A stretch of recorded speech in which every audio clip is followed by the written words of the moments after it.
And now, the Hall of Fantasy. Welcome to the Hall of Fantasy. Welcome to the series of radio dramas dedicated to the supernatural, the unusual, and the unknown. Come with me, my friends. We shall descend to the world of the unknown and forbidden. Down to the depths where the veil of time is lifted and the supernatural reigns as king. Come with me and listen to the tale of the Silver Flask.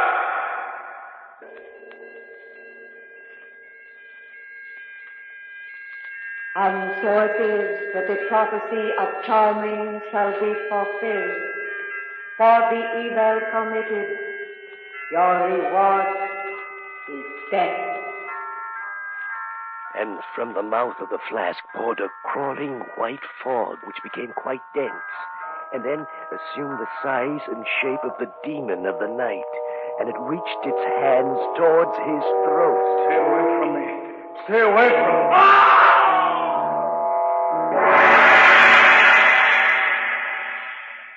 me. In just a moment, the Hall of Fantasy will present The Silver Flask. And now for our story, an original tale of fantasy by Richard Thorne entitled The Silver Flask.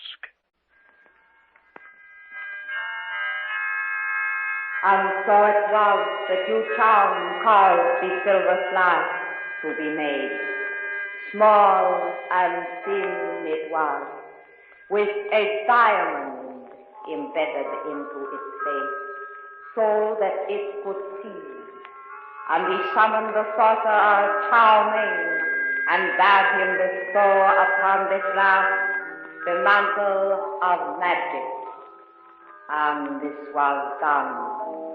For goodness, it will return good. For evil, it will bring death. It began commonly enough. Chris and Pat Redfield and I had dropped into an art dealer's shop in the avenue. I don't know what made us go in. I think it's mere circumstance. There was an auction going on. Going once, going twice, 3 times and gone. Sold to the lady in the brown fur coat. Oh, that was a bargain, Chris, a real bargain. I don't know, maybe. I wonder what'll be up next. Probably an old bed warmer. We might as well leave. I don't think there's anything here we'd be interested in, Pat. Oh, just a few more minutes, Chris. But we'll be late for... Oh, all right, Pat, but just a few minutes. Oh, now there's a husband for you. May I ask for your attention once more, ladies and gentlemen? Thank you. Now I ask you to look at the object in front of me. It's a flask, a silver flask, perhaps tarnished a trifle, but silver nonetheless. How old this object is, no one has been able to ascertain. How it came into the possession of this company is a mystery, but the workmanship is definitely Oriental. For a collector's item, it would be perfect. I like the Now, looks of who that. will Bid for start it, the bidding then. on I think this I will. valuable piece of art? Come, ladies and gentlemen, who will be the first to make a bid on the silver flask? Go ahead, Chris. $10. $10. The man in the blue overcoat bids $10. Do I hear 15? 15. 20. $20 for the silver flask before me. $20 is the bid. Do I hear 25? 25. 30. 50. 50. No, Chris. $50 is the bid. $50. Do I hear more?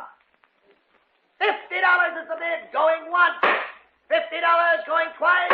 $50 for the third time. Sold to Mr. Henry Stebbins. Come on, let's get out of here. All right, Chris. You really wanted that flask, didn't you, Chris? Yes, I don't know why, though. Oh, it just caught your eye, that's all, darling. Excuse me. Pardon me, please. Will you let me go through? Now, look, Chris, there's the man who outbid you. Oh, he seems to be coming over here. He's waving to us. Wonder what he wants. Please, madam, will you let me by? Thank you. Excuse me, sir. I couldn't help but notice you bidding against me. I'm terribly sorry that only one of us could own the silver flask. Oh, it's perfectly all right. Allow me to introduce myself. My name is Stebbins, Henry Stebbins. I'm retired now, you see, and my hobby is collecting unusual art objects. Your name is... Oh, excuse me, Mr. Stebbins. This is Larry Reardon. How do you do? My wife, Pat Redfield. How do you do? And Chris is mine. Really? I'm very pleased to meet you, all of you, you know. Are you by any chance interested in collecting art objects? Mr. Redfield? I have an interest. I'm not a collector. Mr. Redden? I'm afraid I'm in the same category as Chris. I see. Well, I was wondering. I do have a rather good collection, you know, and I hope you won't think it presumptuous, but it's so infrequent that one meets people who are interested in the same things as he. Why don't you, all of you, come to dinner at my house next week? Say Monday? Why, of course, Mr. Stebbins. We'd be delighted. Here's my card. You will come, won't you? I'm sure you'll find it very interesting.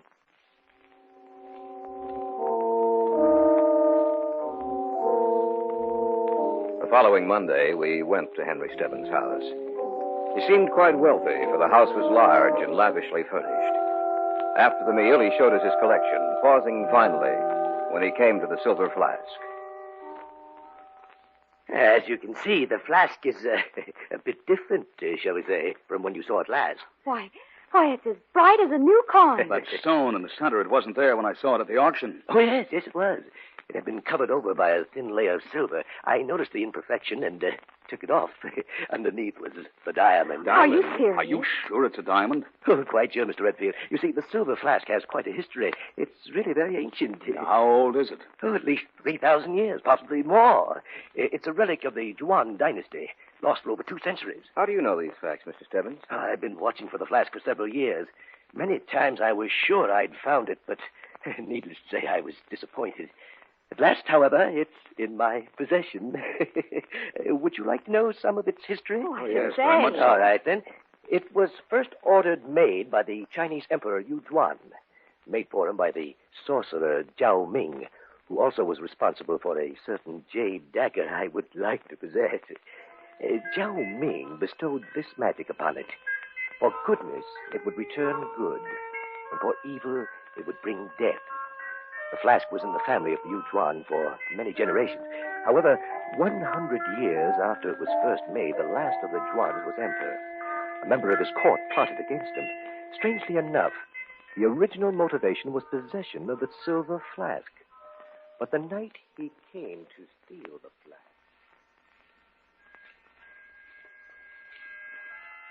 Who dares enter Emperor's bedchamber? Who is in here? What do you want? Where are you? It is so dark my eyes cannot see. It is pity you not see dagger which brings you death.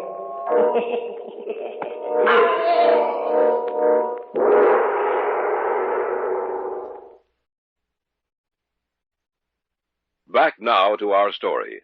An original tale of fantasy by Richard Thorne entitled The Silver Flask.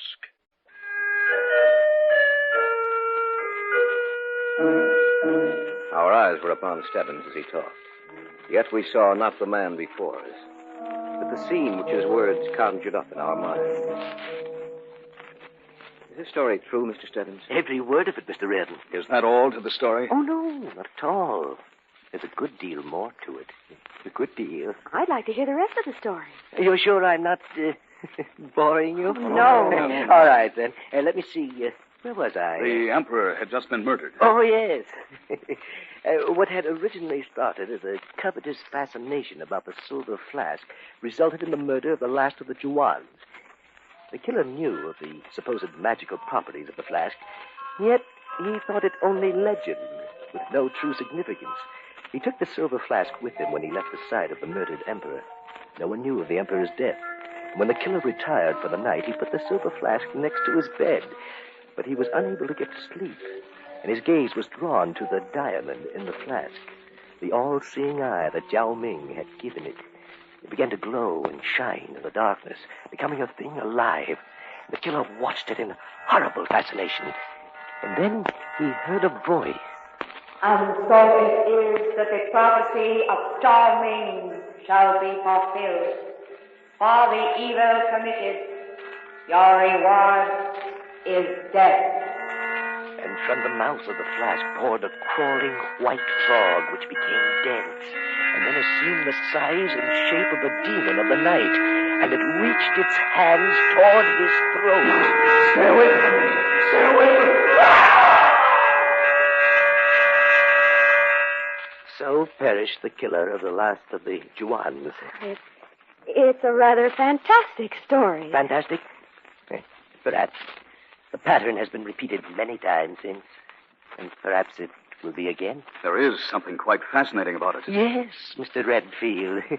Quite fascinating. Of course, all that happened many years ago. I don't believe it's actually true. It's probably like so many other legends that change during the passage of the centuries. Endows a person or object with supernatural power. Even though what actually occurred originally was nothing out of the ordinary. Oh, that's quite possible, Mr. Reardon. But as a collector of these objects and their histories, I much rather prefer to believe the legend, as you call it. Chris? Chris? What? Oh, you're so quiet. What were you thinking about? It's really quite fascinating. The flask. I can hardly take my eyes off it.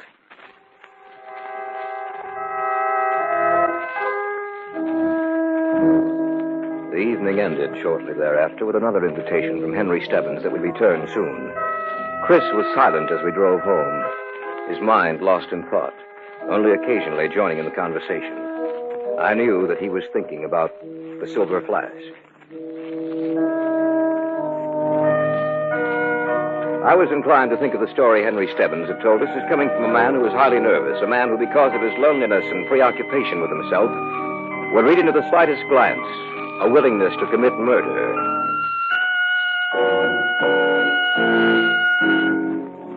Three days later, Pat Redfield dropped into my office. I hope you don't mind my coming in to see you like this, Larry. Oh, of course not, Pat. It's a pleasure. Cigarette? No, thanks. Now, what seems to be the trouble? Oh, how did you... With a look on your face. What's bothering you? It's Chris. Chris? That's right, Larry. I know it's a strange term to use, but for the last 3 days he seems like a man possessed. Even at night when he's asleep, he has a nightmare. He talks and screams out. When did this start? That night we'd seen Henry Stebbins. I can't understand most of his words, but every once in a while I hear him say something about the silver flask. He seems to be struggling with someone or something. I just don't know. I'm so worried. I can't even think. Oh, it's a story that Stebbins told us. I know, but there must be some truth to it, Larry. Look at the tremendous fascination the silver flask holds for Chris. Sometimes I even think he'd be willing to kill Stebbins just to get his hands on it.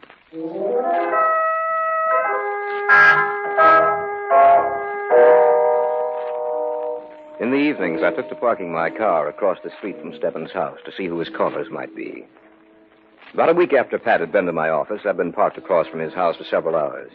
It was almost midnight, and I was on the point of starting my car and driving home, when on my side of the street, about half a block away, I saw a familiar figure walking towards me. He walked slowly, like a man in a trance. His head turned so that his eyes were on Stebbins' house. Chris? What are you doing out here, Chris? I might ask you the same question. Been waiting for you. Why me? Why not someone else?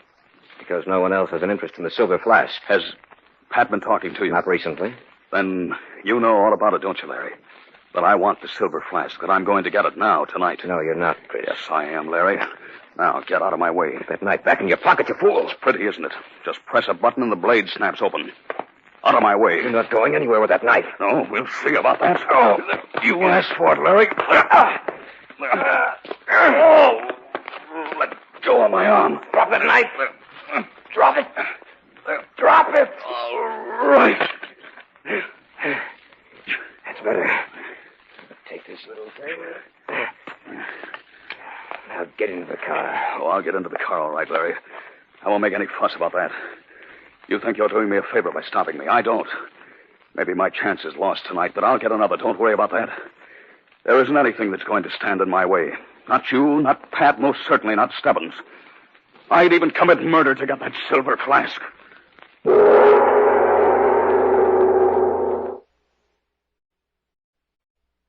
Back now to our story. An original tale of fantasy by Richard Thorne entitled The Silver Flask.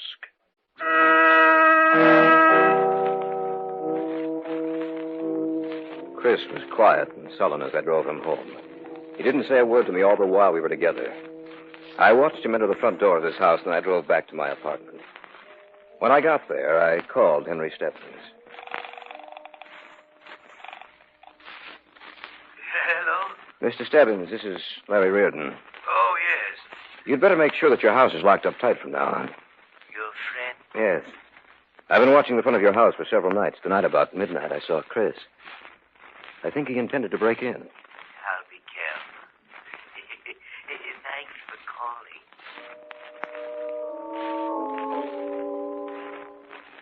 In the morning, for some reason, Henry Stebbins phoned first the Redfields and then me, and asked us to come to dinner that night. I couldn't understand his line of reasoning unless he enjoyed playing a cat and mouse game with Chris. Pat didn't want to go, but Chris insisted, and promptly at 7 we were at Stebbins' house. We finished the meal and adjourned to the library. I'd like to see your collection again, Mr. Stebbins. Oh, I'll be glad to show it to you. Would you two like to come with us? No, I'll stay here if you don't mind. So will I. All right. Then just you and I'll go to see it, Chris. Suits me. We'll be back in a little while. I wonder if we should have let him go alone. Chris won't try anything while we're here, Pat. I hope you're right. Besides, I'm sure that Stebbins can protect himself. Oh, I'm worried about him, Larry. Chris has changed so. When we're alone, he never says anything anymore. He just doodles on a scratch pad with a pencil. Always draws the same picture. The silver flask? Yes. I think something's wrong with his mind. Oh, I don't think it's any... Just a minute, Mr. Redfield. Where is it? Where's the silver flask? Come on, Pat. We shouldn't have let him go alone. I figured it would be best to put the flask away. I know it disturbs you quite strongly. I could kill you, Oh, we Stebbins. gotta stop them, Larry. Don't worry. Now, stay away from me, Redfield. You'd be better off dead. No. All right, now, stop it. Stop it, both of you. He knew I wanted to see the flask. He hid it on purpose. Thought it would be the wisest thing to do. Oh, Chris, how could you do such a thing? Let's just forget this ever happened. Well, I'm perfectly willing to do that, you know. I really don't mean to gloat, Mr. Redfield, but I have the silver flask and you haven't, and I know you wanted it. Why, you... You see, that's why I hid it from you. After all, as long as you don't know where it is, my life is safe. Isn't that right?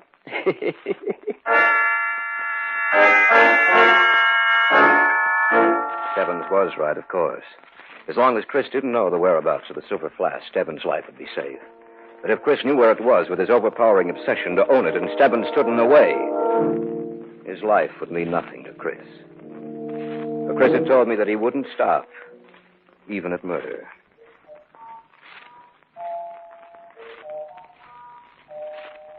And so it was that you, Thorne, caused the silver flask to be made. And we summoned the sorcerer Charming, and bade him bestow upon the flask the mantle of magic. And this was done. 2 days later, I was home in the apartment. I'd sat down with a good book, and it was about 11 o'clock when the phone rang.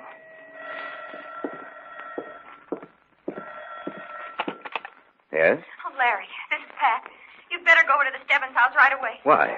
Chris came home this evening, sat, fidgeted all night long, and then about 15 minutes ago, he muttered something about the silver flask and ran out of the house. You think he was going to see Stebbins? Yes, I think so. You have to hurry over there, Larry, before he does anything. Have you called Stebbins? Yes, I warned him. But Chris might do anything.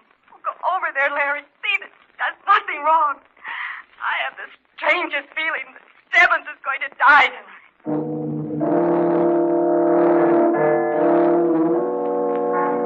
At last the time had come. I knew it would, sooner or later. Chris had to be stopped from entering that house at all costs. I hopped into my car and drove over to Stebbins' place as quickly as I could. Within 15 minutes, I was knocking on his front door.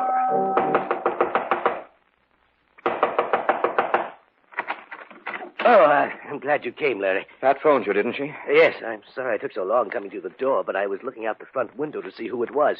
Come in. It's strange what power the silver flask has, Larry. You should never have invited him back here after I told you what had happened. We might as well go into the library. You know, I think you better call the police. You think it's that serious? Yes. I'll call from the library. Is your house secure? Oh, yes. Everything's locked and bolted. Sit down, won't you? I'll phone the police.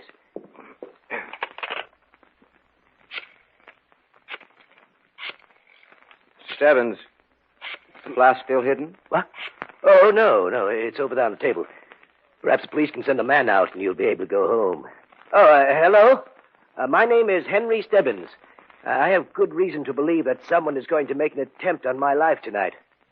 What? Name? Chris Redfield. He's wanted something of mine for some time. He'll do anything to get it. Yes, I'd appreciate that. Thank you very much. I'll have a man out here in 15 minutes. I didn't tell you that Chris had a knife the night he came here to kill you, did I? No, you didn't. Well, that's funny. Still have it with me. Well, we'll give it to the police when they get here. Yes, I'm sure they'll find it. What? The knife. I'm sure the police will find it. What do you mean? This is Chris's knife. You should never have been afraid of him, Mr. Stebbins. Chris would never really kill you.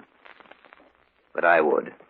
Stay away from me. I can't do that. You see, Stebbins, everything fits in perfectly now. You've warned the police against Chris. They'll find his knife. They'll never suspect me. You're insane. No, far from it. I merely want the silver flask. The curse. Don't forget the curse. Who believes in curses, Mr. Stebbins? Don't come any closer. Just close enough. Ah!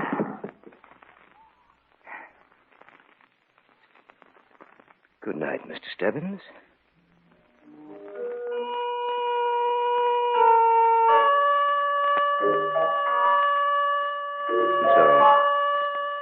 I have the silver flask. It stands in the dresser next to my bed. The diamond shines so in the dark. It seems almost to be getting brighter. I imagine the police are looking for Chris right.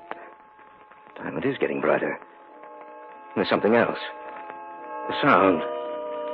Like the sound of escaping air. There's something here in this room with me. Something.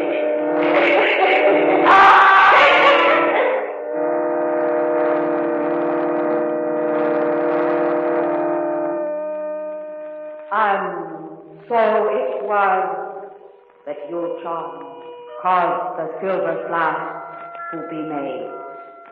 Small and thin it was, with a diamond embedded into its face, so that it could see. And he summoned the sorcerer Charming and bade him bestow upon the flask the mantle of magic. And this was done. For goodness it will return good, for evil it will bring death.